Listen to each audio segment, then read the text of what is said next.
याद है कुछ सालों पहले जब एक रात 8 बजे अचानक से वक्त बदल गए, जज्बात बदल गए।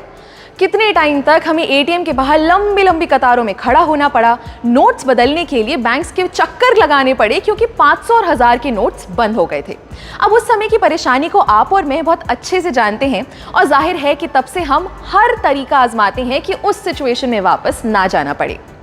मगर अगर उस समय हम ब्लॉकचेन टेक्नोलॉजी यूज कर रहे होते तो शायद उतना नुकसान नहीं सहना पड़ता।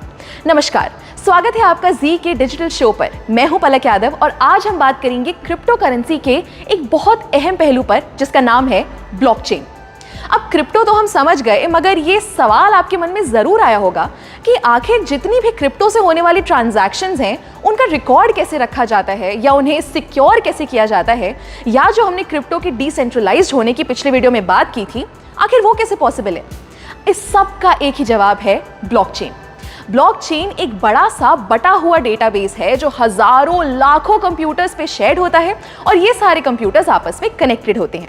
आसान भाषा में कहें तो जैसे एक दुकानदार अपने पास एक रजिस्टर बना के रखता है ना कि कितना राशन आया, कितना बिका, ठीक वैसे ही ब्लॉकचेन एक डिजिटल रजिस्टर की तरह होता है। अब वैसे तो ब्लॉकचेन का कई सेक्टर्स में इस्तेमाल हो सकता है, मगर ये हाल ही में सबसे ज्यादा पॉपुलर हुआ क्रिप्टो करेंसी से होने वाली ट्रांजैक्शंस के लिए। वैसे तो ब्लॉकचेन एक एक्सपेरिमेंट के तौर पर 1991 में आया था, मगर इसका इस्तेमाल शुरू हुआ 2009 में जब बिटकॉइन आया। जी हाँ, कुछ सुना लगा। सातोशी नाकामोटो ने जब 2009 में बिटकॉइन शुरू किया, तब ही बिटकॉइन के आसपास उन्होंने ब्लॉकचेन का कॉन्सेप्ट यूज किया। चलिए इसको जरा ऐसे समझते हैं। फर्ज कीजिए आपने बिटकॉइन से कुछ खरीदा या बिटकॉइन खरीदा, तो ये जो ट्रांजैक्शन हुई, ये इंफॉर्मेशन एक ब्लॉक के फॉर्म में बन के सेव हो गई। फिर आपने उस बिटकॉइन को बेचा तो फिर से एक ब्लॉक बन गया।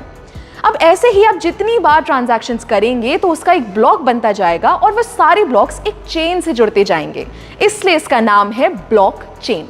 सिंपल। मगर ये हमारे ट्रांजैक्शन यानी लेन देन के डेटा को सेव कैसे रखता है? हर एक ब्लॉक की अपनी एक आइडेंटिटी होती है। जैसे आप और मेरा फिंगरप्रिंट कभी सेम नहीं हो सकता, वैसे ही हर ब्लॉक को एक की मिलती है जो उसकी अपनी होती है और सबसे अलग होती है। क्योंकि ये डिसेंट्रलाइज्ड होता है, तो अगर इस चेन के किसी ब्लॉक में कोई दिक्कत भी आती है तो बाकी ब्लॉक्स पर कोई फर्क नहीं पड़ेगा।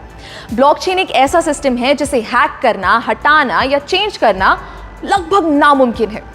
दोस्तों, मानो या ना मानो, ब्लॉकचेन का फ्यूचर बहुत बड़ा है और इसका इस्तेमाल लगभग हर जगह शुरू होने का टाइम दूर नहीं है, क्योंकि इसके बहुत से फायदे हैं। जैसे नंबर 1, क्योंकि डिस्ट्रीब्यूटेड है और इसमें स्टोर्ड जानकारी किसी लाइब्रेरी या सरकारी दफ्तर की तरह एक जगह नहीं रखी जाती।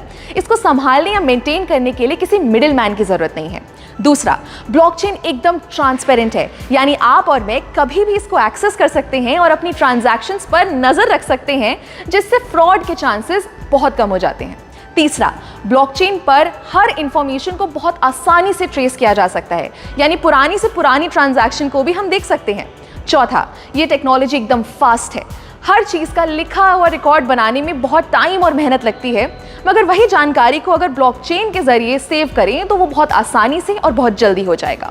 और आखिरी, जैसे मैंने पहले भी बताया कि ये बहुत सेफ है, तो आप टेंशन फ्री होकर इसका इस्तेमाल कर सकते हैं। क्या आपको पता है, बहुत से भारतीय बैंक्स ने इस ब्लॉकचेन टेक्नोलॉजी को ऑलरेडी यूज करना शुरू कर दिया है, जैसे ई-केवाईसी के लिए, ई सिग्नेचर के जरिए ऑनलाइन डॉक्यूमेंट्स या कागजात वेरीफाई करने के लिए, कमर्शियल लेटर्स बनाने के लिए इत्यादि। हमारी प्लानिंग कमीशन यानी नीति आयोग ने भी ब्लॉकचेन पर व्हाइट पेपर पब्लिश कर दिया है, जिसमें ई गवर्नेंस को लेकर इसके इस्तेमाल की बात की गई है।